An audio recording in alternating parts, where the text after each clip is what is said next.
శరణ్య, దర్శన్ ఇద్దరూ హాల్లో కూర్చొని కంపెనీకి సంబంధించిన లెక్కలు చూస్తూ ఉండగా దామిని అక్కడికి వస్తుంది. లెక్కలు మీరు చూసుకుంటే సరిపోతుందా బ్రో?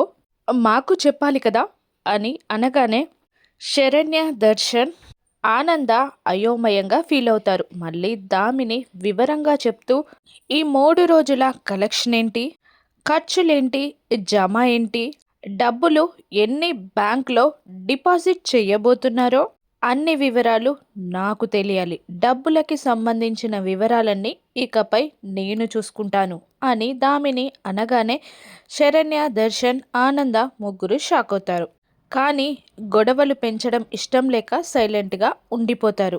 మళ్ళీ దామిని ఇలా అంటుంటుంది, ఈ 3 డేస్ కలెక్షన్ తీసుకొచ్చి నాకు ఇస్తారా అని అనడంతో శరణ్య, దర్శన్ సైలెంట్గా ఉండడంతో ఆనంద అమ్మ శరణ్య, వెళ్ళి డబ్బులు తీసుకొచ్చి దామినికివ్వు అనగానే బ్రీఫ్ కేస్లో డబ్బులని తీసుకొచ్చి దామినికి అందిస్తుంది శరణ్య.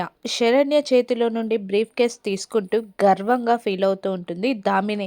బ్రీఫ్ కేస్ ఓపెన్ చేసి అందులో ఉన్న నోట్ల కట్టలని చూసి ఆశ్చర్యపోతూ ఆనందంగా ఫీల్ అవుతూ ఉంటుంది దామిని. దామిని చేసిన పనికి అనన్య కూడా చాలా సంతోషపడుతూ ఉంటుంది. దామిని ఆ బ్రీఫ్ కేస్ని తీసుకెళ్ళి బీరువాలో పెడుతూ ఉంటుంది. దర్శన్ ఏమీ చేయలేక నిస్సహాయంగా ఫీల్ అవుతూ ఉంటాడు.